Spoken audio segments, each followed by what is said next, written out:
Buenas tardes a todos, de nuevo bienvenidos. Vamos a tener la segunda ponencia magistral del día de hoy. El doctor Martín Aluja tiene un currículum muy impresionante, entonces hicimos un recorte bastante fuerte. Lo que primero que quería decir es ¿por qué fue tan importante para nosotros invitarlo hoy a este congreso?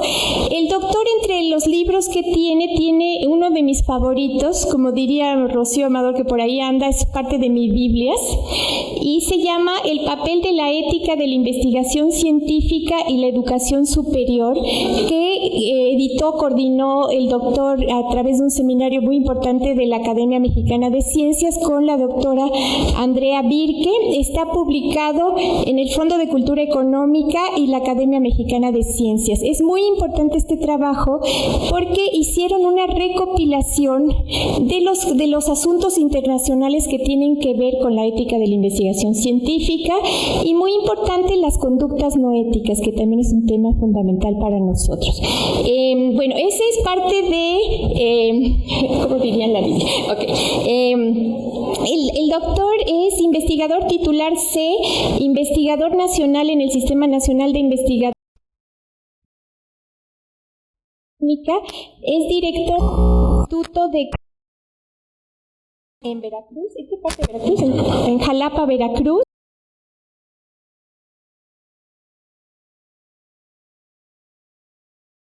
Cortas en revistas indexadas por el Institute of Scientific Information. Sí. Luego, 8 artículos en revistas internacionales y extranjeras no indexadas en el ISI y 8 artículos en revistas mexicanas con arbitraje. Tiene además 18 capítulos de libros, en libros internacionales y mexicanos. Ha escrito varios libros que ya lo dije, pero el que más conocemos nosotros ya lo comenté. Tiene un montón de citas. ¿Se acuerdan que ahora el CONACYT nos anda persiguiendo con las citas? No voy a decir el número de citas, que son muchísimas. Tiene patentes también reconocidas. Ha dictado más de 95 conferencias por invitación, 24 internacionales, 34 en el extranjero y 37 nacionales. Imparte varios cursos y además tiene algo que nos gustaría mucho que él nos hable, porque tiene que ver con responsabilidad social universitaria, que son estas hectáreas, ¿no? ¿Sí? Nos haría el favor después de platicarnos un poco. Como aquí estamos gente que tenemos mucho interés en la responsabilidad social. Sí, no, le estoy pidiendo al doctor que nos platique un poco del trabajo que tienen directamente con la tierra para el ámbito de la para salvar la naturaleza. En breve también él estudió para ser ingeniero agrónomo en el Instituto Tecnológico de Estudios Superiores de Monterrey y la Cornell University, y tiene doctorado en entomología por la Universidad de Massachusetts. Esta es un resumen muy breve. Pueden bajar, por supuesto, su currículum más amplio de internet. Muchas gracias. Bienvenido, doctor. Muchísimas gracias. Bueno, pues es de veras un enorme honor estar aquí con ustedes, compartir esta experiencia y Ana, muchísimas gracias por la invitación. ¿Puedo pararme? No sé cómo está el... Sí, adelante. ¿Sí? Ok. Entonces, reitero, Anita, muchísimas gracias. Y de entrada, precisamente hablando de ética, les quiero comentar que esta conferencia que les voy a dar hoy es una variación sobre un tema que he platicado muchísimo, que me apasiona mucho. Entonces, precisamente como voy a hablar de los refritos y los autoplagios, quiero empezar con ese mensaje, ¿sí? No es todo nuevo, he incorporado muchas diapositivas nuevas por la envergadura del evento, pero sí quiero recalcar que esto ya lo he platicado en otras ocasiones. La siguiente. Y bueno, me da muchísimo gusto también, Anita, reconocer tu trabajo. Ella paradigmáticos. Me da mucho gusto que después de mucho tiempo habernos conocido, hace rato me estaban contando una anécdota, me da mucha risa, que estaban pensando que yo tenía como 80 años y que Pero no fui yo. son de las anécdotas chistosas. También me da mucho gusto que en el auditorio haya mucha gente de muchos países. Colombia, mi padre, por toda la ruta de refugiado que tuvo que vivir de España, estudió en Colombia, hizo su carrera ahí, luego se volvió a venir de refugiado político a México. Entonces yo quiero mucho a Colombia y me da mucho gusto que estén aquí. La siguiente. Obviamente esta conferencia no la hice yo solo, entonces sí quiero reconocer a diversas personas que me han estado apoyando, y también particularmente a la Academia Mexicana de Ciencias, que en su momento tuvo lo que yo consideré el valor de tocar este tema cuando era algo que no se abordaba mucho, ¿no? Entonces, por tiempo no voy a mencionarlo, pero sí reconocer que no es un trabajo únicamente de un servidor. La siguiente. Y como decía la doctora, primero se publicó un libro sobre este simposio que organizó la Academia Mexicana de Ciencias, abordando este tema desde una perspectiva muy, muy diversa, desde la perspectiva de los estudiantes de licenciatura, posgrado, profesores. Fue realmente un ejercicio lo más ético posible por abordar el tema sin dedo flamígero, sin acusaciones, sino simplemente un análisis académico sobre una problemática real que tenemos y con la que tenemos que lidiar. La siguiente. Posteriormente el Fondo de Cultura lo publicó y el libro es coeditado, o bueno, coordinado, como se dice en México, por una colega, Andrea Birke, que fue mi primera estudiante de licenciatura, por lo tanto me da muchísimo gusto que ella participó en este proyecto. La siguiente. Voy a abordar varios temas, en general la crisis de valores en toda la sociedad, la importancia de arraigar una cultura de respeto a la ética desde la primaria hasta la universidad. Creo que es un tema recurrente que voy a manejar. Me da mucho gusto que hayan aquí jóvenes. Procesos de publicación y financiamiento de la actividad científica, sistemas de evaluación por pares, conflictos de interés, procesos de formación de recursos humanos, la estructuración de un currículum vitae, elaboración de cartas de recomendación y estudios de impacto ambiental. Todo obviamente muy compacto porque tengo una hora, ¿no? Pero las personas que tengan interés podemos compartir estas cosas, ¿eh? Algunas reflexiones de entrada. La siguiente. Samuel Johnson en 1710 dijo que la integridad sin conocimiento es débil e inútil, y el conocimiento sin integridad es peligroso y horrendo. Es una reflexión muy añeja, pero creo que sigue siendo muy vigente. La siguiente. Los fraudes que llegan al escándalo no son tan dañinos como la suma de malas prácticas habituales que no están tipificadas y que se presentan en el día al día de las instituciones. Yo creo que esa es de las reflexiones más importantes, ¿no? El escándalo no sirve para nada, el amadrismo no nos lleva a nada, las acusaciones con el dedo flamígero tampoco nos llevan a nada. Lo que construye instituciones es el día a día, lo que hacemos todos los días, cómo nos comportamos día a día. Yo creo que eso es lo más importante. La siguiente. Y Hugo Arechiga, que es una de las gentes que yo más he admirado y querido, desgraciadamente se nos murió antes de tiempo. Él hizo una reflexión muy profunda y que a veces hasta tiembla uno cuando la lee, ¿no?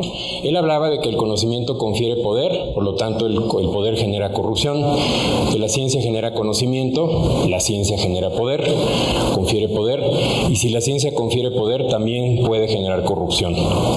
Es decir, los científicos no somos una casta sagrada de gentes ajenas a la sociedad, somos seres humanos con patas, corazón, y estamos igualitos de proclives de cometer errores que cualquier otra persona, ¿no? El pensar que hay un espacio ajeno donde hay gente que nunca comete errores, eso es totalmente absurdo, y tenemos que ser siempre muy humildes y reconocer que como seres humanos pues estamos obviamente sujetos a cometer errores, y lo mejor es pues hablar de ellos, platicar de ellos y tratar de ponernos de acuerdo para que no se genere la corrupción, porque hoy en día pues la corrupción yo creo que es el peor mal que tiene este país y en general el mundo, ¿no? La siguiente.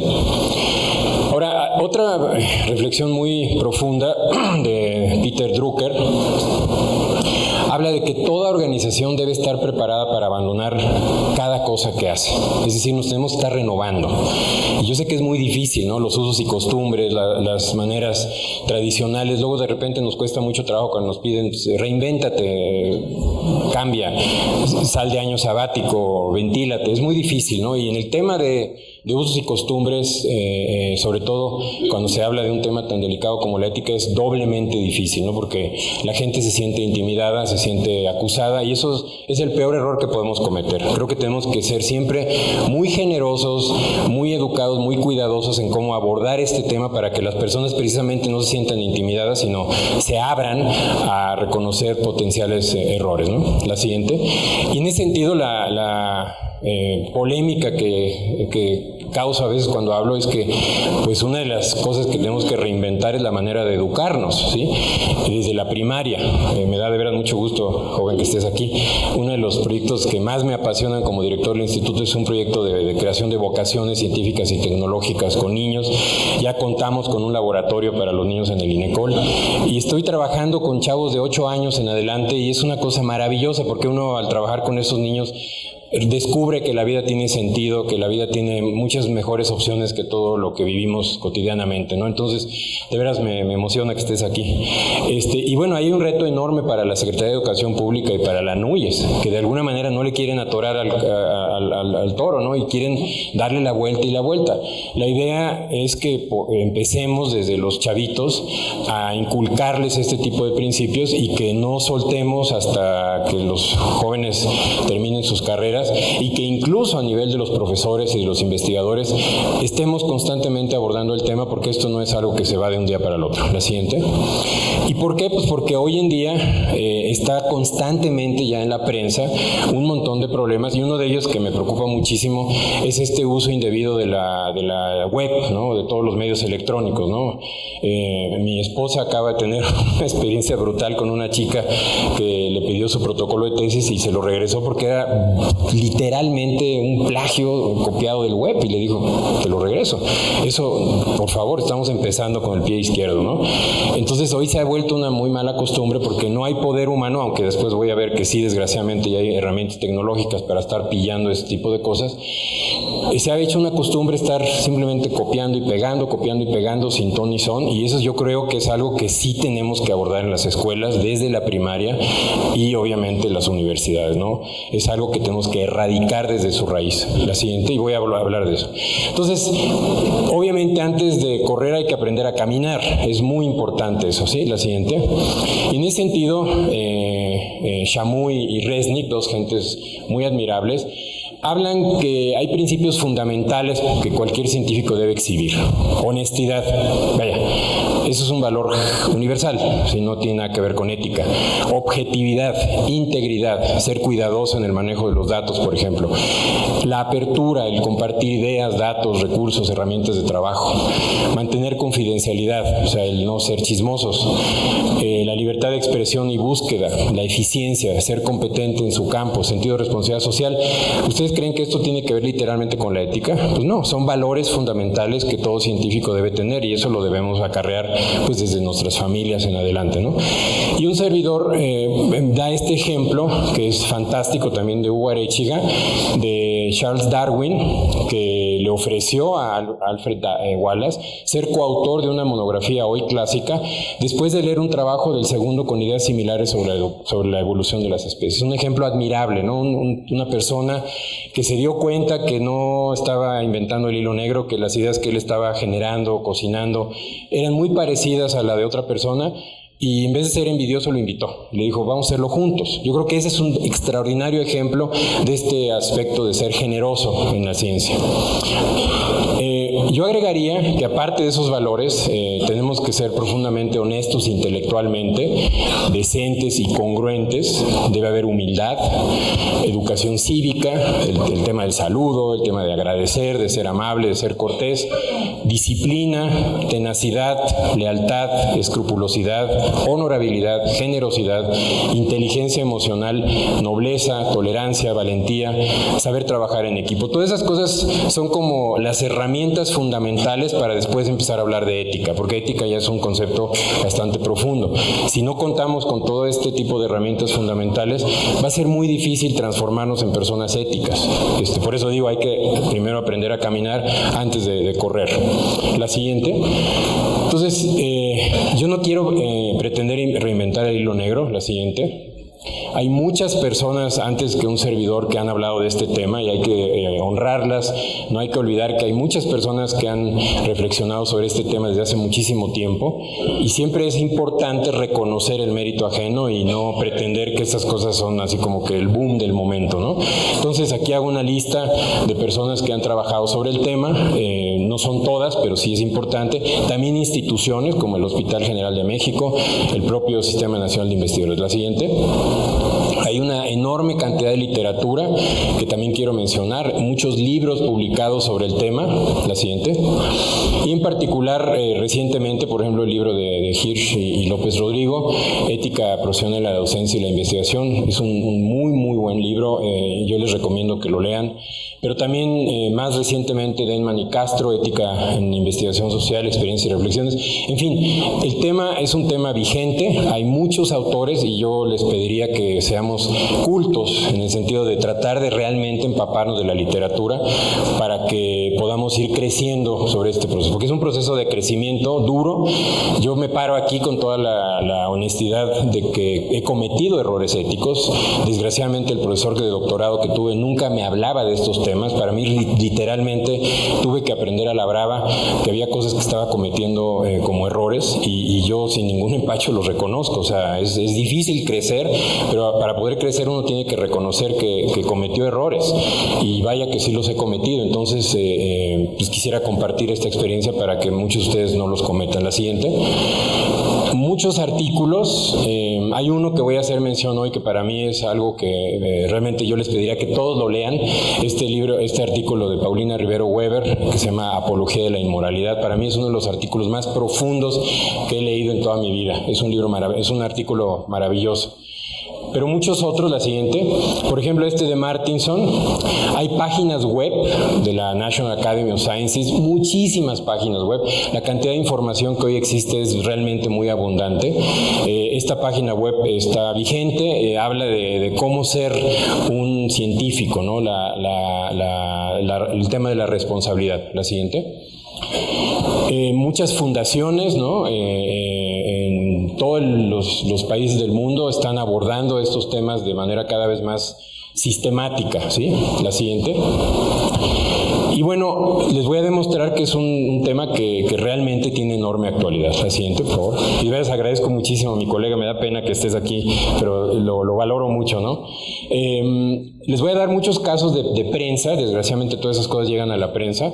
Esta persona en el New York Times del 2010 se manejó un terrible fraude porque mintió al decir que era egresado de la Universidad de Oxford y además se demostró que falsificó datos en sus experimentos para estudios de pacientes con cáncer, ¿no? Entonces fue un caso muy sonado en la prensa de Estados Unidos. La siguiente, que pues realmente se replicaron estudios y que nos llevaron a reflexionar profundamente sobre el tema de las mentiras en cuanto a las credenciales académicas. Aquí en México pues, no estamos exentos, ¿se acuerdan del secretario de Educación Pública, no? Y tantos otros funcionarios, ¿no? En Veracruz tenemos un secretario de Agricultura que es cirujano dentista y que cuando se lo mencioné me amenazó, ¿sí? Me amenazó. Le dijimos, ¿cuál es la vergüenza de ser cirujano dentista, no? Quizás le da pena ser secretario de Agricultura, no tiene una cosa que ver con la otra, pero ¿cuál es el problema de decir la verdad, no? La siguiente. El caso, por ejemplo, muy reciente que salió en Nature en Los Angeles Times, que es algo que de repente no se nos ocurre, ¿no? Pero ese es un investigador muy connotado en química al que no se le otorga un premio honorífico porque en su laboratorio muere un joven investigador en un incendio provocado por no cumplirse con las medidas de seguridad. Yo recuerdo en mi último año sabático casi me expulsan de la institución porque como estamos acostumbrados me dieron un manual, me dijeron estúdialo y luego llegaron y me dijeron firma que lo leíste y yo le dije disculpa, no lo he leído. Pues o lo lees o lo lees. Las normas de seguridad en los laboratorios hay que tomarlas con enorme seriedad, ¿sí? Rutas de escape, etcétera, etcétera. Y en este caso esta persona pues no lo hizo y perdió un premio muy importante. La siguiente, todo esto estuvo en la prensa, en todos lados, y es muy lamentable porque es una gente con una trayectoria científica enorme, pero pues desgraciadamente cometió ese grave error y bueno, una vida no se paga, ¿no? Esas cosas se lamentan el resto de la existencia. La siguiente. Ustedes fueron testigos en la prensa de México, Milenio, La Crónica, etcétera, muchos periódicos, cuando el CONACYT acaba de dar de baja a 2 académicos del Sistema Nacional de Investigadores después de haber sido denunciados por plagio y de haberse realizado un proceso administrativo en el que se confirmó la falta ética. Que aquí es muy importante, yo insisto muchísimo, ¿sí? Nosotros no somos ni el Vaticano ni ninguna otra institución que sale con el dedo flamígero acusando, ¿sí? Cuando estas cosas se hacen, deben hacerse con extraordinaria responsabilidad, porque un error en el proceso puede dañar la imagen de una persona por el resto de su carrera. Es muy difícil recuperar la imagen cuando la gente diga, discúlpame, me equivoqué, ¿sí? Entonces, antes de salir y acusar a alguien, hay que tener los pelos de la burra en la mano, y en este caso obviamente se dio, conozco perfectamente bien el caso, los directores involucrados, y fue muy lamentable. Desgraciadamente esos investigadores cometieron faltas pues totalmente graves y sí, fueron dados de baja. La siguiente. Fue también muy manejado. ¿Y por qué estoy poniendo estas imágenes de la prensa? Porque supuestamente los científicos tenemos una imagen ante la sociedad de ser como muy creíbles, ¿no? Si uno hace estadísticas, antes siempre salían hasta arriba los científicos. Desgraciadamente, con todos estos casos que salen en la prensa y que se viralizan en el mundo de la ciberciencia, ¿no? Pues cada vez la sociedad se empieza a preguntar más si realmente ese es el caso, ¿no? Antes terminaban en último lugar los políticos, los abogados, y los científicos siempre estaban hasta arriba. Pero hay que tener muchísimo cuidado con esta prensa que se viraliza, que no cometamos esos errores, porque lo que yo quisiera es que sigamos siendo vistos como ejemplo a la sociedad, ¿no? La siguiente. Este caso es muy delicado, y ahorita voy a tocarlo. La cantidad de artículos científicos que se retiran de las revistas una vez enviados, ¿sí? La gente se arrepiente después y hay toda una especie de debate muy intenso, porque este número de casos se está multiplicando, ¿sí? La siguiente. Hay una revista, incluso, es un artículo de 2007, que sugiere ya la adopción de un índice de transparencia en la investigación científica. Imagínense, estamos hablando de los modelos de transparencia en todos los sentidos, ¿no? Bueno, se habla de que este índice de transparencia señala cuál es el protocolo de revisión, si los artículos son revisados por pares, el número de revisores, tiempo de revisión, tasa de manuscritos aceptados, si se ponen a disposición los datos cruz, algo que voy a manejar, y además se hace uso de un software para detectar los manuscritos plagiados o con manipulación de imágenes, ¿no? Si yo les contara las experiencias que he tenido como integrante de los comités del SNI, etcétera, donde uno realmente así se le nubla la mente cuando uno ve algo y dices, pero ¿a quién se le ocurre en su sano juicio haber manipulado una imagen? Va uno al artículo original, el Photoshop, es otra vez regreso a los valores, ¿no? Cuando uno trae los valores arraigados no se le ocurre hacer una cosa de esas, pero desgraciadamente es algo que se está dando, ¿no? Entonces, este índice de transparencia lo dejo como una reflexión, precisamente por esta enorme tasa de retracciones que ha habido de gente que retira sus manuscritos porque se dan cuenta que cometieron errores graves y que pues las revistas quedan ya muy quemadas, ¿no? Porque es muy difícil pues estar saque y saque los artículos. Mejor piensa 2 veces antes de meterlos, ¿no? La siguiente. Entonces,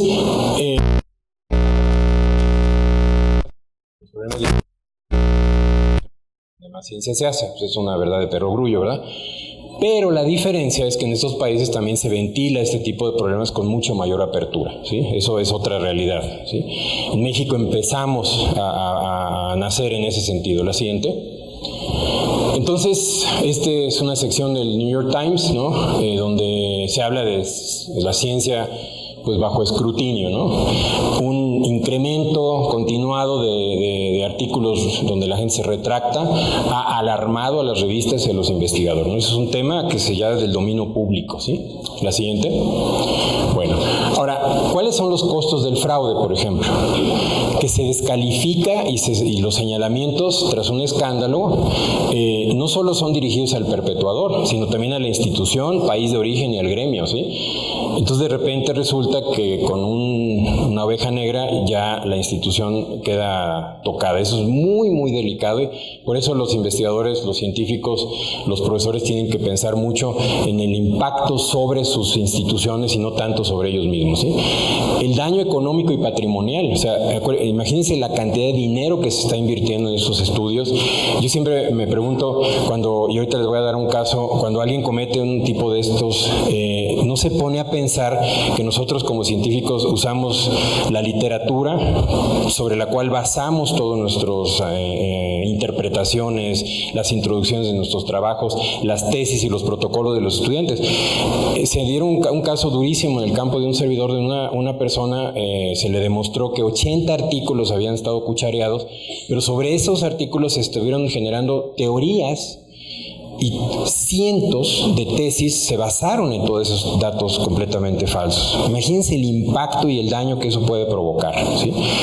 Mi hermano tenía un amigo muy querido en Uruguay, llegó un día a casa de mi madre y literalmente me lo encontré llorando y me dice, le digo, ¿qué te pasa? Me dice, lo que pasa es que encontré que mi tesis la usaron para graduar a un estudiante en una universidad aquí en México. Y no me quieren hacer caso. Fui con las autoridades y no me abrieron las puertas. Así, tal cual, palabra por palabra. Son casos muy duros, ¿no? Que hay que tratar de evitar en la mayor cantidad, porque el daño a las instituciones es muy... Y lo que a mí más me preocupa son las sobreregulaciones innecesarias. El Instituto de Ecología tiene ahorita, por obligación de la Secretaría de la Función Pública, un código de ética.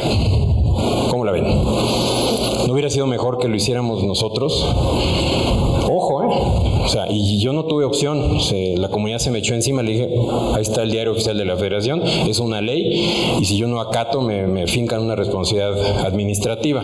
Entonces el código de ética de la institución se lo inventó la Secretaría de la Función Pública. Ese es el efecto final de todo este tipo de problemas. La siguiente. Entonces, aquí voy a hacer mención de alguien que yo admiro muchísimo, quisiera conocer, Paulina Rivero Weber, la siguiente. Y ella hace algo muy útil porque a mí también se me hacía muchas bolas el engrudo entre lo que es la ética y la moral, ¿no? Y ella realmente lo resume de una manera muy sencilla. La moral se refiere a costumbres y a la tradición. No tiene nada que ver con ética, ¿sí?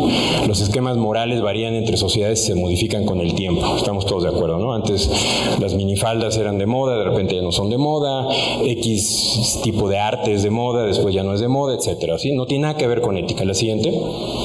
La acción ética, a diferencia de la acción moral, implica una reflexión, una interiorización. Noten que uso comillas porque no es un texto propio, pero implica por lo mismo la valentía necesaria para la autenticidad. La moral no exige tanto, solo exige cumplimiento, ¿sí? Son cánones, estándares y simplemente uno hace caso. La ética es un proceso mucho más profundo. La siguiente. La ética demanda el valor necesario para enfrentar la moral, requiere individuos capaces de romper con ella y crear algo nuevo, esto es, requiere valentía para ser libres. La ética es la guarida para salvarnos de las inclemencias de la moral. Nacemos en una sociedad con una moral que nosotros no elegimos, hay otros que la han elegido. La siguiente. Ante una falla moral, el individuo puede decir: es que yo no inventé esa norma y me resulta muy difícil, pero ante una falla ética el individuo falla ante sí mismo. Yo me comprometí a esto y me he fallado a mí mismo. Ese es el mensaje más importante que yo les quiero mandar, ¿no? La ética es un compromiso personal. Podrá haber muchos reglamentos, podrá haber muchas normas, podrá haber muchas cosas, pero si uno como individuo no toma esa decisión valiente de adoptarlo como una forma de vivir, lo demás sale sobrando. La siguiente. Y Shamu y Resnick también hablan de que la ética puede ser un modelo para tomar decisiones y más allá es un estado de carácter, es decir, es el piloto automático, ¿sí? Todo lo que uno hace trae el piloto automático de que hay valores éticos fundamentales con los que me he comprometido. La siguiente. Entonces, en lo que sigue vamos a abordar algunos temas más específicos.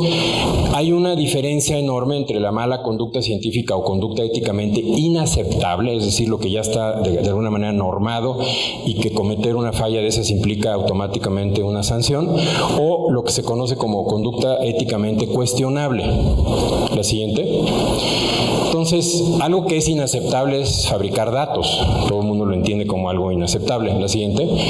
Y ustedes conocerán, o a lo mejor no, pero es un ejemplo clásico, ¿no? De este cráneo de Piltdown, o de una persona juntó una mandíbula de orangután, un diente de un mono, cráneo de un homínido, y dijo que había encontrado el eslabón perdido en la evolución. Imagínense el daño que eso le provocó a la comunidad científica, porque mucha gente compró esto, empezó a reproducirlo, empezaron a generar líneas de investigación, tesis, proyectos, y todo era una mentira, era un asunto cocinado por una persona muy cretina que no tenía ningún tipo de respeto por la investigación, ¿sí? La siguiente. Entonces, ¿qué es cuestionable? ¿Qué es lo que esperamos? Esa es una nube gris que hay que irla definiendo cada vez más, ¿sí? La siguiente. Entonces, las conductas éticamente cuestionables representan esta área gris donde prácticamente todo cabe, ¿no? Entonces, yo espero que después de estos foros surjan ideas de cómo reducir el tamaño de la cortina de humo detrás de la cual muchas conductas éticamente cuestionables se han escondido hasta la fecha. La siguiente. Por ejemplo, es algo que yo sé que es muy debatible, pero es ético involucrar y presionar a jóvenes que recién egresan de sus estudios de posgrado en el extranjero, en el mismo país, en actividades administrativas que en la mayoría de los casos cancelan toda posibilidad de consolidación de una carrera científica. Yo me lo pregunto, creo que no es ético. Estuve enchinchando al Congreso de la República de que pasen una ley que prohíba que la gente que obtiene un grado con una beca del erario público inmediatamente asuma un puesto directivo, porque pues entonces ¿para qué fue a estudiar? Sí, pues en ese caso mejor que hubiera estudiado una carrera gerencial y santo remedio. Pero yo sé que es un debate, lo pongo a la mesa, yo sé que vamos a tener una sección de preguntas. Yo me pregunto si es ético hacerlo, independientemente de la ambición que pueda tener la gente. Yo creo que ahí también se les puede decir, calma, primero entrega cuentas y después ya puedes volverte un directivo, ¿no? El caso de un servidor, yo les puedo contar la experiencia, fue una batalla campal, pero me negué rotundamente a aceptar cualquier puesto administrativo hasta que cumplí 50 años, porque eso es lo que le pedía yo a la Cámara de Diputados que dijera, ¿no? Yo sé que estoy un poco loco, ¿no? Pero hubiera sido, y sigo siéndole porque tengo muchos defectos, pero hubiera sido un terriblemente mal director, porque mi carácter era explosivo, porque no tenía madurez emocional e inteligencia emocional arraigada, y muchos otros problemas que van con la edad. Los años curten y los años hacen que la gente madure, ¿no? Entonces, yo creo que sí es importante que los jóvenes que estudian un posgrado se dediquen de tiempo completo, con toda la pasión posible, a avanzar la cresta del conocimiento, y ya con el tiempo podrán asumir puestos directivos, pero no cuando regresan. La siguiente. Entonces, el camino en México es muy largo. La siguiente. Y miren, hace algunos años la Cámara de Diputados decía que era voluntario para los diputados adoptar un código de ética, ¿no? Eso fue en 2007. La siguiente. La buena noticia es que acaban de pasar hace una semana un proyecto de decreto que reforma el artículo 8º del reglamento de la Cámara de Diputados y que expide un código de ética en la Cámara de Diputados, etcétera, ¿sí? Fue publicado en la Gaceta y aprobada con fecha 29 de abril. Ahora, ya es un avance, ¿sí? Ya es un avance que los diputados estén, pues, pensando y hablando sobre ética. Lo que en realidad ellos están diciendo es que no quieren que la gente llegue borracha o drogada a la Cámara, que respeten el derecho de réplica, etcétera. Quizás no es tan profundo como lo estamos pensando nosotros, pero para mí ya es un avance que la Cámara de Diputados se esté empezando a amarrar el dedo, ¿no? Hay un debate ahí, precisamente en la Comisión de Ciencia y Tecnología, hay muchos señalamientos alrededor de esos personajes. Yo no soy quien para estar opinando porque no conozco los detalles, ¿sí? Pero creo que es un avance, ¿sí? Están hablando de legalidad, de honradez, de lealtad, imparcialidad. Creo que estamos moviéndonos en la dirección correcta. Hay que apuntalar estos esfuerzos, ¿sí? No son completos, pero hay que empujarlos. La siguiente. Bueno, todo esto salió en la prensa. La siguiente. Y lo que ellos están hablando es, bueno, de la legalidad, ¿no? De la honradez, se abstienen de participar en campañas publicitarias sobre determinado producto, permitir que su nombre sea usado por una firma, asociación, sociedad, corporación, etcétera. Imparcialidad, se abstienen de pretender de tener un trato preferencial al realizar trámites personales o familiares. En fin, repito, es el arranque, ¿sí? Están por la superficie, pero ya se está tocando. La siguiente. Ahora, ¿cuáles serían conductas éticamente inaceptables en el proceso de publicación? La siguiente. Este es un artículo de Martinson que salió en Nature, ¿no? Y disculpen si no lo alcanzan a ver todos, les voy a dar algunos detalles, ¿no? O sea, por ejemplo, son porcentajes de científicos que dicen, que reconocen que se han involucrado en este tipo de actividades, ¿no? Falsificar o cocinar datos, pues es un porcentaje muy pequeño. Por ejemplo, no declarar que hay empresas involucradas en la investigación que uno lleva a cabo, utilizar ideas de otras personas sin obtener el permiso o dándole el crédito adecuado. Pero note, por ejemplo, donde sí hay un reconocimiento tremendo, no darse cuenta o no reconocer muchas gracias, que otros ¿cuál es? Gracias. No darse cuenta que otros están usando datos pues cuestionables.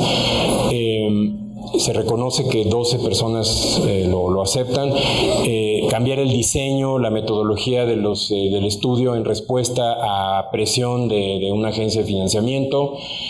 Aquí vienen si son valores estadísticos o no. Publicando el mismo tipo de información en una o más publicaciones.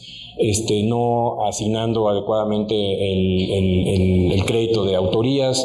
En fin, esto salió en Nature no hace mucho y es un reconocimiento de los investigadores de estar involucrados en este tipo de acciones. O sea, no es algo que se esté inventando, salió en una revista pues, de circulación internacional. La siguiente. Este es un caso que a mí me da mucha risa, ¿no? El doctor John Darcy, que estaba publicando un artículo cada 13 días, ¿no? Es así como un récord Guinness, ¿no? Alguien dijo, espérate, o sea, ¿cómo le haces, no? Y pues empezaron a investigar y pues sí se dieron cuenta que era verdaderamente un cochinero de marca Diablo, salió expulsado de la institución, etcétera. Pero el problema es que muchas veces nos hacemos de la vista gorda, ¿no? O sea, de repente hay cosas que estamos observando y lo importante aquí es pues analizarlo y en su momento se denunció. La siguiente. Eso de que no me distraen porque estoy cuchareando la sopa, en el caso de la falsificación de los datos, miren, mucha gente argumenta que la presión es tal, o sea, los estudiantes, los investigadores dicen, es que estoy muy presionado. Yo argumento que si otra vez antes de correr aprendimos a caminar, no hay presión alguna que lo vaya a llevar a uno a falsificar datos. Yo creo que eso es una cosa totalmente absurda. Nadie en su sano juicio puede aceptar ser presionado a falsificar datos porque se está violentando un principio ético fundamental, ¿no? Pero lo menciono porque hay gente que eso argumenta. La siguiente. Entonces, el tema del plagio, la siguiente, que es usar palabras e ideas escritas por otro y pretender que son tuyas. La siguiente. Es un tema que se ha vuelto viral, ¿sí? Y se ha vuelto viral por el tema del Internet, ¿no? Esto de que copy-paste se ha vuelto y ya está en muchos diarios. Este es un artículo de 2012, ¿no? Aquí se habla de que la deshonestidad académica va a la alza, ¿no? Hay evidencia que hacer trampa ha crecido. Y las escuelas acusan los expertos acusan a las escuelas, a los padres y a la tecnología, ¿sí? Regresamos a estos valores. La siguiente. Eso de que copio y después pienso, pues sí, pero pues no, ¿verdad? Mejor pienso bien. Y ahorita les voy a dar un ejemplo, porque con un colega con el que yo había publicado ya muchos artículos, un día hicimos un ejercicio, ahorita les voy a decir de qué, donde con un programa nos medimos a nosotros mismos. Y la sorpresa fue tremenda. La cantidad de cosas que estábamos diciendo otra vez, que ya habíamos dicho antes, era enorme, ¿sí? Pero no nos damos cuenta, ¿sí? La siguiente. Entonces, hay muchos estudios que se están haciendo. Aquí es, por ejemplo, un estudio de 698 estudiantes entre 17 y 23 años, sobre sus percepciones sobre este tema del plagio del Internet, ¿no? Muchos de ellos aceptan que, por ejemplo, nunca copian textos sin citarlo, nunca, por ejemplo, compran un trabajo, etcétera, ¿no? Al menos la percepción es buena. La realidad de este artículo era otra, ¿no? Que la gente estaba incurriendo en este tipo de fallas. La siguiente. Entonces, utilizar texto original de un libro o artículo y modificarlo pretendiendo que es texto tuyo, eso es algo que yo aprendí en TEC de Monterrey, que los maestros eran bravísimos con eso, ¿sí? Nos cachaban haciendo una cosa de esas y el 0 era 0, ahí no había otra calificación, ¿sí? Rearreglar el orden de ideas en una lista y hacer pensar al lector que tú la creaste, tampoco. Tomar prestadas ideas de algún recurso y no dar crédito al mismo. Por ejemplo, en los congresos, en los pósters, mucha gente agarra ideas de los pósters y luego se le olvida que lo vio en un póster. Aunque sea un póster hay que reconocerlo, ¿sí? La siguiente. Usar información de una entrevista o un chat informal sin citar la fuente. Usar palabras que fueron citadas en otro recurso y citar el original como si lo hubiera leído. Eso es bien grave, ¿no? La cita de la cita. Yo cometí esos errores cuando estudié licenciatura, porque pues a veces no le daba uno tiempo, entonces uno leía un artículo donde citaban un trabajo y yo también lo citaba. Es obligatorio que uno cite, cuando uno cite algo hay que haber leído la fuente original, si no, no hay que citarla, ¿no? Y ahí se empiezan a cometer muchos errores, porque si yo no leí el artículo original, seguramente estoy diciendo cosas que la otra persona interpretó y pues caigo en un círculo vicioso. La siguiente. Pero miren, aquí estamos hablando de 65 artículos por 14 autores que fueron retirados después de que este programa los pescó usando o reutilizando excesivamente texto de artículos de otros autores, ¿sí? Hoy en día, desgraciadamente, el famoso Big Brother existe y los medios electrónicos son terriblemente eficientes y con un pequeño programa uno puede rápidamente escanear un artículo en milisegundos y se puede uno dar cuenta cuánto texto duplicado existe o si realmente ya se trata de un plagio, ¿sí? Entonces, es una lista enorme, ¿sí? Y imagínense el daño que eso pudo haber provocado. La siguiente. Aquí, por ejemplo, es un artículo que plagió otro artículo, ¿no? Y también pues, fue inmediatamente removido, pero la cantidad de esos casos es tan grande que las universidades pues, empiezan a angustiarse. La siguiente. Y eso de que al fin que ni cuenta se van a dar, pues no, ¿verdad? Digo, y lo pongo porque, vaya, alguien que hace una casa mal, un arquitecto que diseña mal una casa y hay un terremoto y la gente se muere, no se vale. Es una falta ética muy grave, ¿sí? Entonces, en todos los ámbitos de nuestro trabajo, ¿sí? Un albañil que hace una pared así, pues está cometiendo un gravísimo daño a las personas que probablemente se van a morir aplastadas en esa obra, ¿no? La siguiente. Ahora, esto de los principios éticos esperados, voy a seguir hablando del tema de integridad, honestidad y veracidad. La siguiente, los ejemplos que voy a darles. Por ejemplo, el guardar indebidamente los datos crudos y provocar en consecuencia que no se puedan llevar a cabo réplicas, corroboraciones o verificación. Muchas revistas ya exigen que los datos crudos estén a disposición del lector. Ya no hay opción, ¿sí? Es algo ya duro, ¿no? Y mucha gente dice, no, pero es que van a usar mis datos y van a hacer...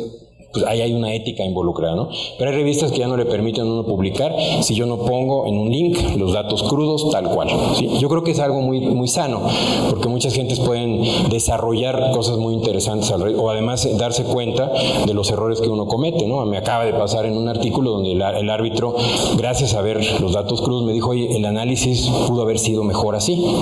Yo creo que es extraordinario que se tengan este tipo de oportunidades, ¿no?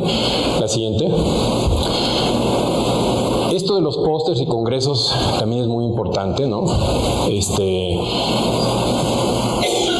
La siguiente. Voy a tener que irme un poco rápido. Otras faltas en relación a las publicaciones. La siguiente. La publicación tipo salami, yo creo que eso ya se erradicó, ¿sí? Mi director de tesis, cuando se doctoró, publicó 12 artículos de su tesis. Pues era un chorizo enorme, ¿no? Hoy en día una revista jamás permitiría que sucediera, ¿no? Compáctalo, haz 2 o 3 artículos, pero no 12, ¿no? Pero esto del autoplagio y refritos es algo que a mí me preocupa en lo particular, porque finalmente pues, uno está dando conferencias, uno empieza a publicar muchas muchas cosas y en un cierto momento de tus carreras te olvidas, porque además pues, también el cerebro empieza a fallar, que eso ya lo habías dicho antes, ¿no? Entonces el tema del autoplagio es muy importante y la omisión intencional de citas relevantes también es muy importante. La siguiente. Entonces, no sé si ustedes lean la prensa, pero por ejemplo, en La Jornada ha habido una larga serie de artículos sobre el tema del plagio, ¿sí?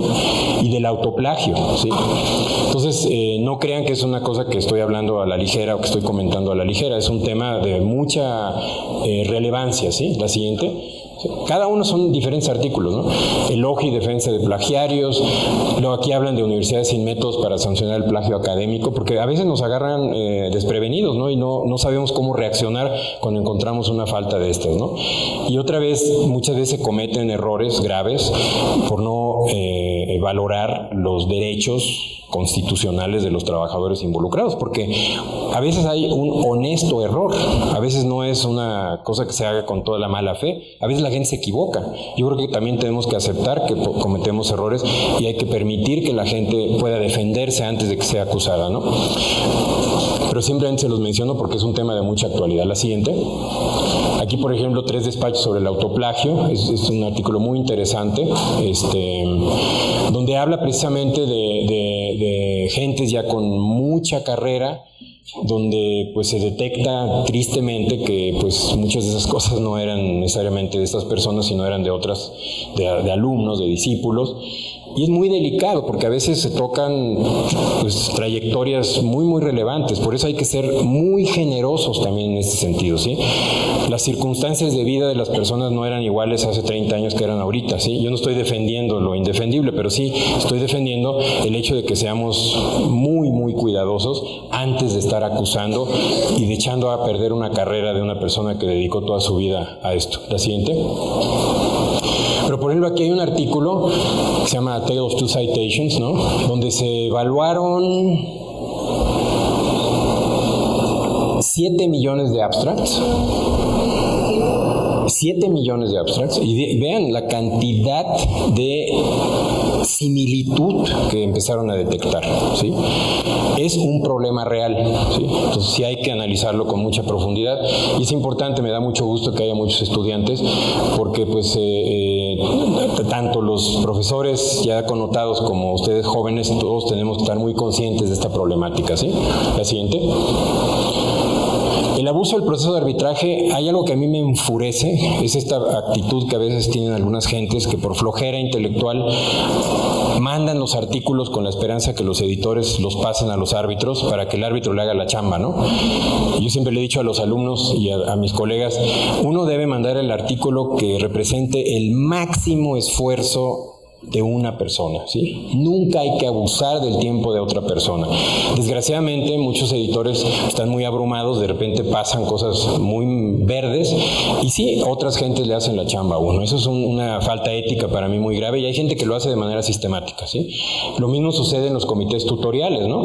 Es a veces muy cómodo conformar un comité tutorial fantástico y el director de la tesis pues hacerse a un lado y que los demás le hagan la chamba, ¿no? Esas cosas se dan muy comúnmente y yo creo que es muy grave y hay que evitarlo, ¿no? La siguiente. Entonces, en el caso de la autoría, es un tema que valdría una plática completa, yo ahorita no tengo tiempo, pero sí es importante recordar que el primer criterio es el aporte intelectual, ¿no? En el caso de un servidor ahorita que soy director del Instituto de Ecología, no se imaginan la cantidad de artículos que he tenido que rechazar literalmente, porque yo les digo, mira, eres muy buena onda y te agradezco mucho la invitación, pero yo no he aportado nada a eso. ¿Cómo quieres que yo aparezca como autor? Sí, pero es que estás muy ocupado y no... Pues sí, yo estoy pagando el costo de haberme metido en esto, ni modo, ¿no? ¿Qué les puedo decir? Pero si yo no aporto intelectualmente a un artículo, pues ¿cómo diablos voy a aceptar formar parte de ese artículo? Y es duro porque pues, sí, llega uno angustiado porque sigue uno estando en el SNI, sigue uno estando sujeto a criterios de evaluación por pares de tu carrera científica, pero ni modo, modo, es parte de tener una ética arraigada y no aceptar esas cosas. Y créame que es muy difícil, porque ahorita tuve un debate con un colega de Israel y me decía, Martín, pero si toda esa línea de investigación es tuya. Le dije, a ver, David, vamos a sentarnos, yo te ofrezco, si verdaderamente tú crees que yo puedo aportar intelectualmente a esto y me das el tiempo necesario, va para adentro. Y después de un largo debate con 8 gentes alrededor, decidimos que iba a participar en esa revisión, pero solo así, no en automático. La siguiente. Entonces, este rollo de que no seas gacho, yo te presté mis binoculares, pues no, ¿verdad? Es muy común, ¿no? Pero no. Y entre estudiantes, por favor, erradiquen ese tipo de prácticas, no va por ahí. La siguiente. Y menos el hoy por ti, mañana por mí, ¿no? Eso no. Cada quien debe hacerse responsable de sus actos, de las decisiones que toma, pero no podemos estar haciendo este tipo de cofradías de que hoy me das la mano y mañana te la doy yo. La siguiente. Entonces, ya en el UK Research Council, por ejemplo, la autoría injustificada es considerada una práctica punible y se encuentra definida como conducta científica inaceptable. Es decir, ya hemos estado avanzando en el sentido de cuidar muchísimo, y si se dan cuenta, muchas revistas nos piden que al final del artículo pongamos cuál fue la contribución de cada uno de los autores. Si no, ya no publican el artículo, ¿no? La siguiente. Entonces, voy a hablar rápidamente el tema de las propuestas de investigación y el financiamiento de infraestructura, que es un tema muy caliente, ¿no? Porque ahorita México pues ha duplicado su proporción de PIB. Yo sé que es todavía muy poco, pero en los hechos se está duplicando. Hay más dinero y por lo tanto los valores éticos son cada vez más importantes, porque la rebatinga por el dinero pues es real, ¿no? La siguiente. Entonces, pues obviamente tiene que haber una ética arraigada, una buena fe y profesionalismo en la evaluación de los proyectos de otros colegas. La siguiente. Eso de que tu trabajo es una porquería, no, ¿sí? No, pero ¿cuántas veces se da? Actos de arrogancia donde la gente pues ningunea o insulta el trabajo de otra persona. Yo creo que la educación básica, la elegancia, la mano izquierda, sí, si el trabajo realmente es un trabajo bochornoso, pues hasta la manera elegante de decirlo nos puede ayudar, ¿no? Pero este tipo de cosas, y se dan, créanme que se dan, los que han estado en comisiones seguramente lo han vivido, ¿no? La siguiente. Entonces, obviamente en los arbitrajes, en los procesos de arbitraje, pues no pueden ser retenidos ni copiados, pero un tema que yo quiero mencionar aquí, la puntualidad, ¿sí? Otra vez de los valores básicos, ¿no?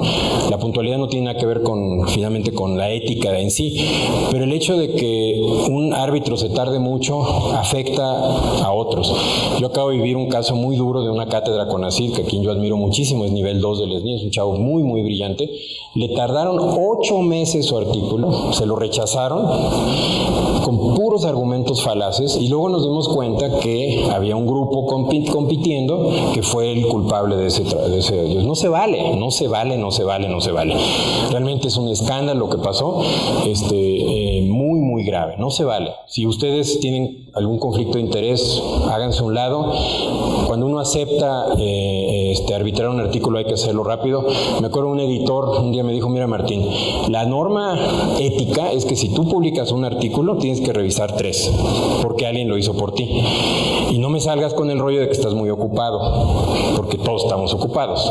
¿Y cuántas veces los editores de las revistas están pataleando para conseguir árbitros, o el CONACYT está buscando árbitros y la gente dice que está muy ocupada y que no puede revisar? Pero si se trata de su proyecto, se ponen muy enojados porque se tardan mucho en el arbitraje. Entonces, esto es una vía de dos, ¿no? Si tú publicas, alguien hizo la chamba por ti, es decir, tú debes aceptar hacerla por otros, ¿no? La siguiente. Los conflictos de interés, y ahorita voy a hablar de eso, no deben darse por ningún lado, ¿sí? La siguiente. Ahora, un tema que a mí me preocupa mucho es ¿quién nos enseña a ser buenos árbitros? Yo no tuve cursos de arbitraje, lo aprendí de la brava, ¿sí? Mi director de tesis, violando códigos éticos, lo digo con todo respeto, le recibía a veces 50 propuestas para revisión, porque era un tipo realmente muy connotado. ¿Qué hacía? Pues se lo pasaba a los alumnos, a los postdocs, y así aprendí yo a revisar artículos, ¿sí? Pero no está bien, porque uno cuando recibe un artículo dice que no va a divulgarlo, ¿no? Entonces, ¿qué hay que hacer? La siguiente, una propuesta que yo hago, ¿sí? La siguiente, es que, la siguiente, es, pues, si yo recibo un manuscrito para ser arbitrado y tengo varios alumnos que quiero que aprendan, pues le escribo al editor y le digo si me da permiso de pasárselo al alumno, y yo firmo con el alumno un acuerdo de confidencialidad, y de esa manera es ético, porque si el editor, y generalmente los editores han sido muy generosos, nunca me han dicho que no, me dicen te lo autorizo bajo estas condiciones. Entonces el alumno empieza a aprender, porque el arbitraje se aprende, es un tema de transmisión cultural, ¿sí? Hay que practicar, pero hay que tener ética en el proceso. Entonces esa es la sugerencia que yo hago, se las paso al costo a todos. Repito, hay editores muy estrictos, por ejemplo en Nature and Science, que dicen de ninguna manera, bajo ningún concepto, incluso Nature pide que los artículos sean revisados en menos de 5 días, ¿sí? Pero muchas otras revistas sí lo aceptan, y si se firman estos convenios de confidencialidad, yo creo que el alumno va a ganar muchísimo y vamos a generar una cultura de arbitraje. La siguiente. Entonces los conflictos de interés pues pueden variar de acuerdo a las leyes. Hay pocas definiciones, desgraciadamente. La siguiente.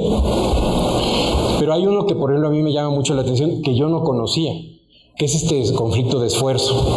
Esto es una cosa que yo inventé, pero por ejemplo, ese es el pendiente para una persona. Un arbitraje para Oikos y Plant Ecology, participar en un consejo directivo, conferencia con padres de familia, comité tutorial, conferencia en la UNB, reunión de departamento, conferencia de prensa, reunión con estudiantes. Es muy difícil que eso se pueda hacer bien.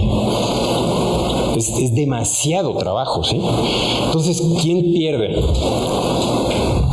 Los estudiantes, ¿no? Estamos tan ocupados que al final el estudiante pues queda en la cola, ¿sí? Ese es un conflicto de esfuerzo, ¿sí? Yo creo que los profesores tenemos que tener la suficiente ética de decir, esta es mi capacidad de carga, yo no puedo con más, ni modo, y me hago. En este caso, por ejemplo, en los primeros 5 años de director, yo tuve un estudiante de doctorado. ¿Cómo voy a tener más? ¿Sí? Se hubiera sido una falta ética abandonar ese estudiante. Y aún así sufrí la gota gorda para sacarlo adelante. Ya está próximo a titularse, ¿no? Bueno, la siguiente, por favor. Gracias. Entonces, por ejemplo, estos conflictos que enfrentan los comités evaluadores. La siguiente. Las cofradías que protegen su territorio y pretenden ser dueños de la última verdad. ¿Sounds familiar? Grupos de poder en instituciones tradicionalmente vanguardistas que no aceptan que el mundo ha cambiado, es decir, que hay otros grupos que empiezan a tomar vuelo y que también hay que darles chances, ¿sí? Falta de responsabilidad y conciencia social de parte de los evaluadores que siguen defendiendo visiones muy restringidas de la ciencia. O sea, una cosa es muy respetable, yo pienso, y yo viví la ciencia hace algunos años, pero hoy en día las cosas han cambiado un poco, ¿no? En la pertinencia social, por ejemplo, de la ciencia, ¿no? Hay gente que iracundamente argumenta que no tenemos que irnos preocupando. Ahora, yo siempre digo, si yo vivo de los impuestos de la sociedad, pues yo le tengo que pagar a la sociedad lo que me paga a mí, ¿sí? Y siempre me pregunto, el taxista, no sé si a ustedes les ha tocado andar en la calle, que trabaja 16 horas y que regresa a su casa con 200 pesos. Esa persona paga impuestos, de esa vivo yo. Le tengo que dar algo a cambio, ¿sí? La conciencia o la pertinencia social de la actividad científica, incluso en ciencias duras, es muy importante. Hace años eso no. Hace años uno podía vivir en su torre de Babel y no preocuparse de la realidad. Pero México tiene 50 millones de pobres. No podemos vivir abstraídos de esa realidad, ¿no? La siguiente. Arreglos previos entre integrantes de las comisiones evaluadoras y dictaminadoras. Eso es horroroso, pero yo lo he vivido, ¿sí? Interés por bloquear el desarrollo de colegas u otros grupos de investigación que se perciben como competidores, ¿sí? Mi madre, que tiene 96 años, hoy no pudo venir porque está trabajando en un mercado y mañana va a ir a una conferencia a Monterrey, profesora de la UNAM, vivió eso con un profesor de Sudáfrica. Ella es muy peleona y logró que la revista sancionara a la persona que le bloqueó un artículo por mala leche, ¿sí? No se vale. Si uno tiene un conflicto de interés, mejor hacerse a un lado, pero no podemos estar bloqueando el desarrollo de competidores. Eso no es una cosa científica, ¿no? Y peor tantito, dictaminar sin tener verdadero conocimiento de causa, ¿no? Eso es otro error muy grave que muchos comités, pues porque repito, y eso el CONACYT me lo dice, yo fui parte de la familia CONACYT, yo fui repatriado y me siento muy orgulloso de eso. El CONACYT me dice, Martín, ¿cómo le hago? Mando 100 cartas de invitación y me contestan 10. Pues entonces termina siendo siempre el mismo círculo. ¿Cómo quieres que yo avance?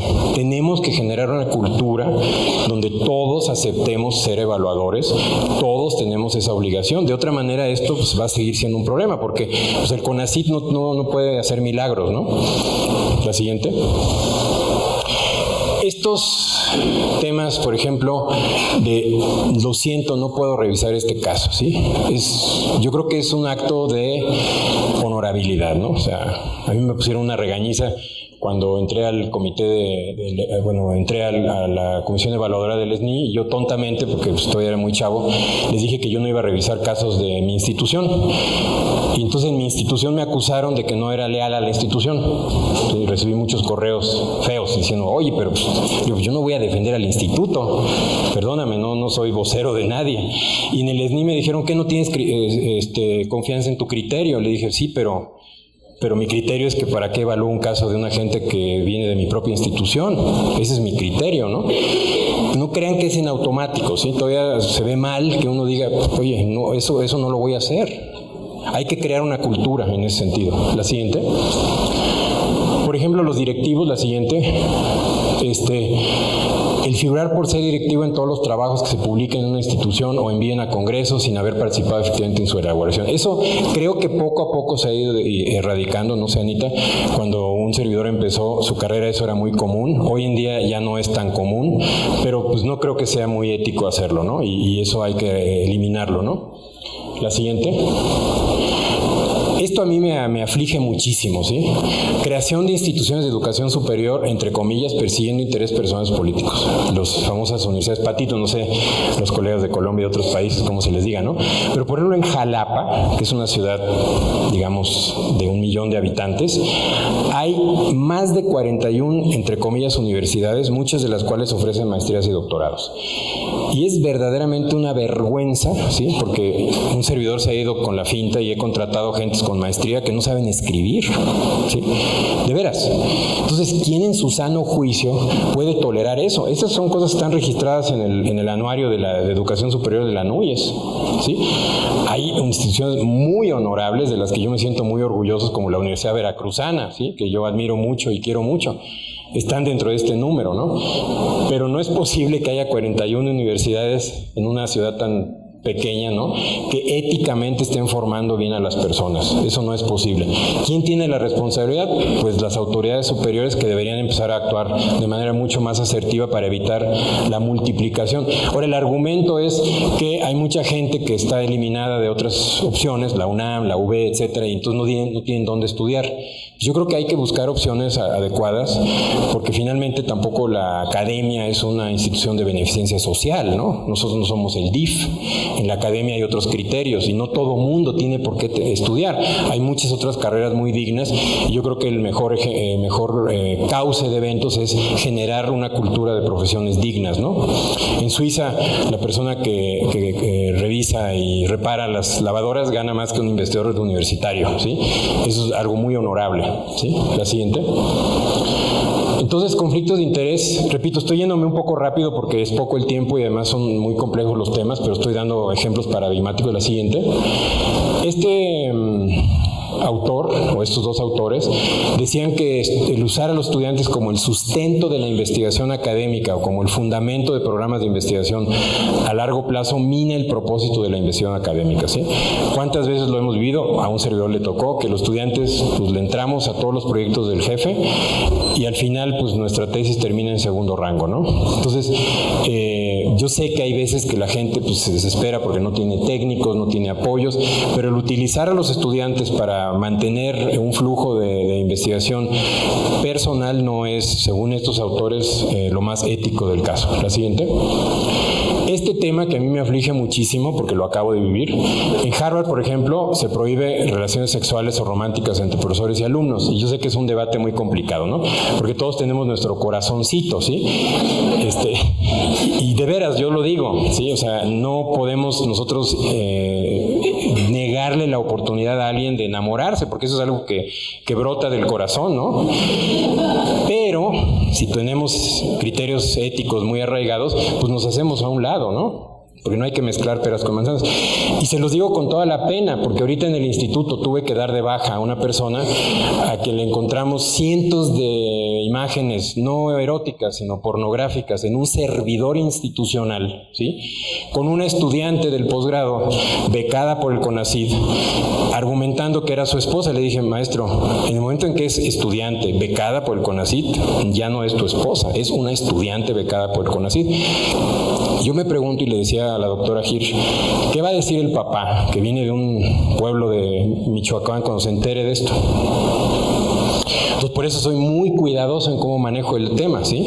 Porque ya me están acusando en la jornada y en todos lados de que soy un tirano y no sé qué tanto, ¿sí? Yo no voy a denunciar con pelos y centavos esto porque al rato van a ir a balacear al pobre joven, ¿sí? Pero de lo que se trata es, ¿dónde está el sentido común? ¿Y dónde están los valores? ¿Sí? Por favor. Y además, yo creo muchísimo en la libertad. El sexo es lo máximo, ¿sí? Y lo digo con toda propiedad, es algo maravilloso. Pero no en un servidor institucional, ¿sí? Pagado por la CONAVIO y el pueblo de México a través del CONACYT. Digo, pues, guárdalo en un zip en tu casa, ¿sí? Y ese servidor institucional estaba al acceso público. Yo no sé esas imágenes dónde andan rolando ahorita en el mundo, ¿sí? Pero ahora yo soy el malo de la película, ¿sí?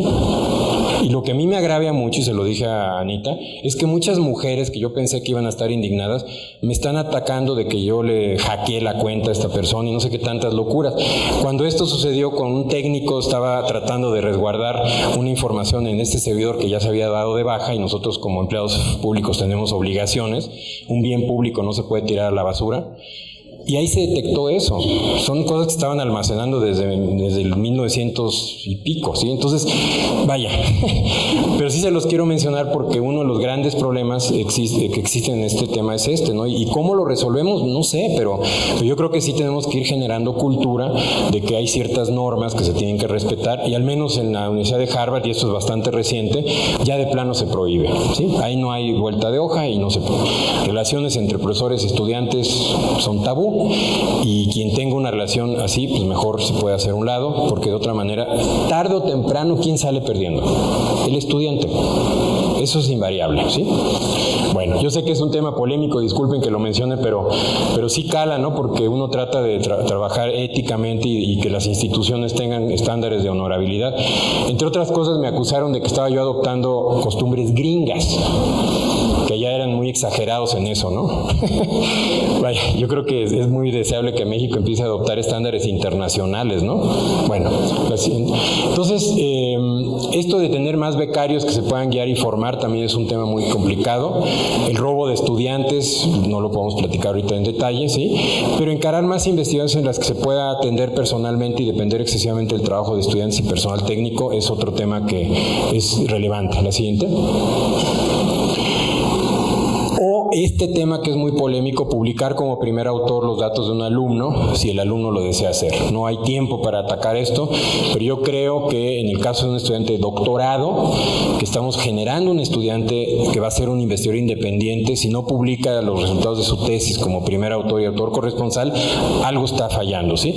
En el caso de un estudiante de licenciatura es un tema muy complicado, pero al menos tenemos que tener la reflexión y no en automático aparecer siempre como primer autor. La siguiente. La siguiente. Sí saben, y todos lo conocemos, la UNAM es un baluarte del país en la formación, es un tremendo caso de responsabilidad. La siguiente. El dinero no tiene que involucrarse, pero en el Instituto de Ecología una tesis de doctorado equivale a 20,000 pesos de estímulos. ¿Sí? Una tesis de maestría, 15,000 pesos de estímulos. Entonces, no nos hagamos tontos, ¿sí? Por favor, hay que ser honestos.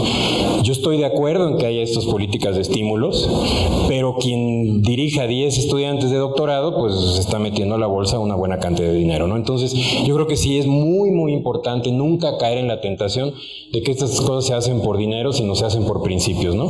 La siguiente. Cuento con la formación y experiencia y la habilidad para fungir como asesor de una tesis. ¿Es posible dirigir una tesis de doctorado sin haber dirigido varias tesis de licenciatura y maestría? Son reflexiones consideraciones que dejo al aire. La siguiente. Esto a mí me enerva, ¿no?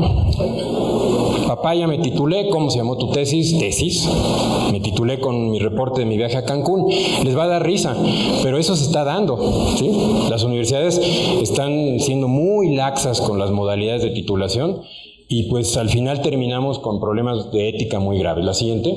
No voy a entrar en detalles, pero un servidor con Rogelio Macías y Pedro Bosch publicamos un artículo ¿Por qué las tesis de licenciatura no deben desaparecer? Se publicó en Ciencia. Recibimos ataques iracundos, ya se imaginan. Pero yo lo que decía es que es una cosa éticamente cuestionable, digamos, generar estos mecanismos de titulación que lo único que hacen es pues fomentar el cantinflismo. La siguiente.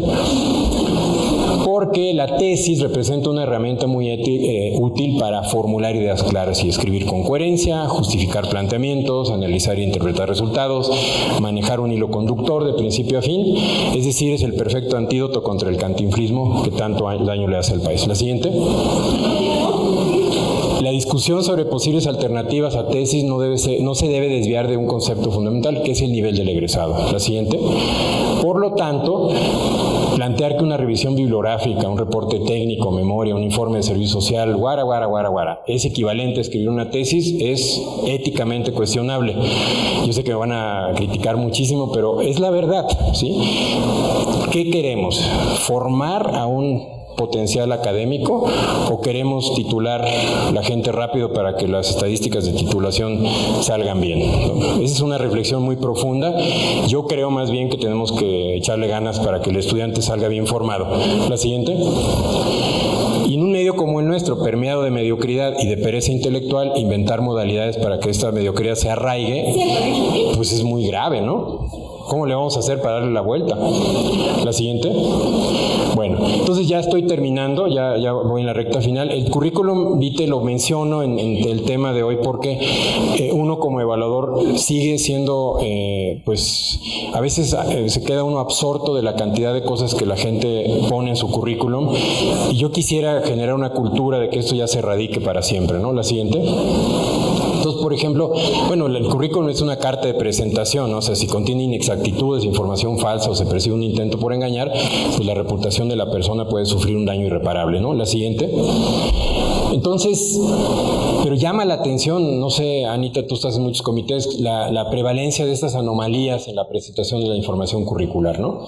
Que van desde la mentira flagrante hasta los intentos por engañar sutilmente, ¿no? Ahorita voy a dar varios ejemplos, ¿no? Esto fue tomado de este capítulo del libro de un servidor con Andrea Birken. La siguiente. Entonces, no son lo mismo peras que manzanas. La siguiente.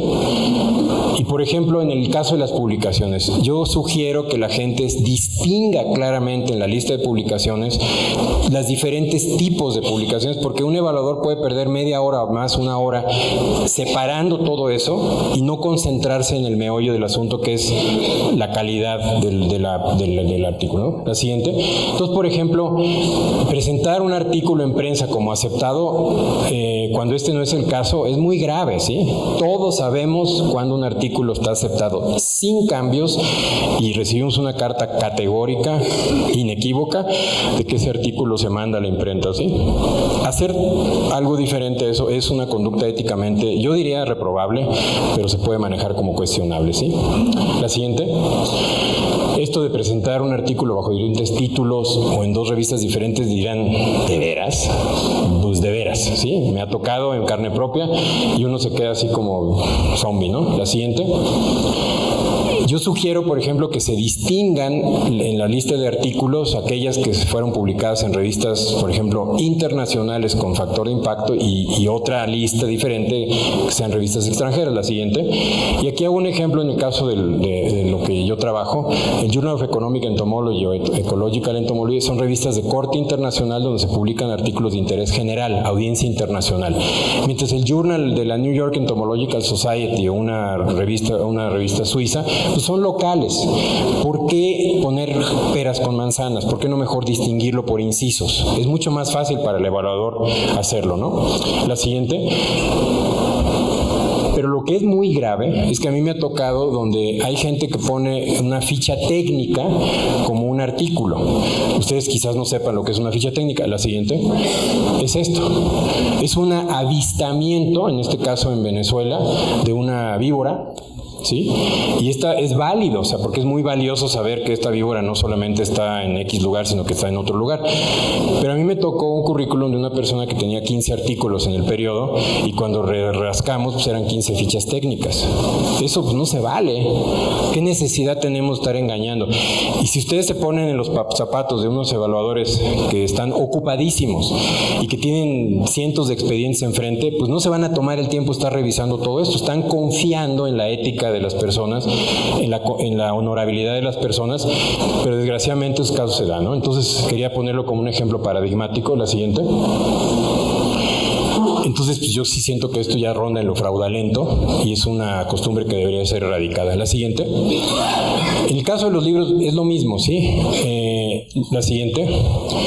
Hay que distinguir claramente entre un capítulo del libro que fue sometido a un proceso formal de arbitraje y otro que no lo fue. Nada de juicios de valor, las dos cosas son muy valiosas, pero sí es muy diferente un artículo que fue arbitrado formalmente a uno que simplemente pues, es una opinión personal. La siguiente. O por ejemplo, las memorias en Congreso, que también es una bronca tremenda, ¿no? Que se agregan como artículos in extenso, pues eso no debería ser. La siguiente. Y el tema de la compilación, la edición, etcétera. Un compilador es una persona que anda con una carretilla y se mueve y ahí le van aventando los artículos y al final los engrapa. Un editor o un coordinador se hace responsable del contenido de lo que se escribió ahí, ¿sí? Entonces hay una enorme diferencia. Yo creo que hay que tener mucho cuidado en poner exactamente el trabajo que uno hizo. Un compilador es un trabajo muy honorable, muy importante, pero no es lo mismo que un trabajo de edición, ¿no? Y entonces termino con dos ejemplos. Las cartas de recomendación, ¿por qué? Porque también ahorita en el instituto estamos sufriendo mucho las consecuencias cuando tenemos cada vez más estudiantes que quieren ingresar o muchas gentes que quieren trabajar y uno se basa en la honorabilidad, en la ética de quien recomienda a esa persona. ¿Y qué termina uno encontrando? Pues cartas acartonadas, recomiendo amplia y efusivamente a la persona porque guara. No dice nada. Una carta de recomendación la deberíamos pensar un fin de semana al menos, porque es un acto de profunda congruencia personal y es un acto de mucha honorabilidad, muy delicada, porque uno está recomendando o desrecomendando a una persona y nadie somos perfectos. Las cartas de recomendación yo creo que deberían formar parte de estos cursos de ética, porque muchas veces se están cometiendo conductas éticamente inaceptables o cuestionables. La siguiente. Entonces, obviamente tienen que ser objetivas, claras y útiles, ¿sí? Porque de otra manera, pues, ¿para qué la mando, no? Sobre todo porque yo estoy asumiendo que la persona que me recomienda a una persona verdaderamente lo está haciendo. ¿Cuántas veces nos sucede que recibimos una persona ampliamente recomendada y es una persona, pues, todo lo contrario, ¿no? Que empieza a destruir los grupos de trabajo, que empieza a generar muchos conflictos o que no tiene principios éticos arraigados, ¿no? Ahora, aquí el problema, la siguiente, es que podemos caer en el libelo o en la difamación, ¿sí? La información falsa en forma oral o la información falsa en forma escrita. En Estados Unidos es bien difícil que alguien acepte escribir una carta de recomendación, precisamente por esto. En Europa cada vez más difícil también, porque uno tiene que decir la neta planeta, lo bueno y lo malo, tal cual como es la persona, cuáles errores cometió, cuáles son los problemas que tuvo, así como sus virtudes, ¿sí? Entonces yo sí lo quería poner como reflexión, Anita, porque las cartas de recomendación para mí son una causa de muchos de los problemas éticos que vivimos en las universidades y en los institutos. La siguiente. Hay una diferencia cultural eminentemente sí.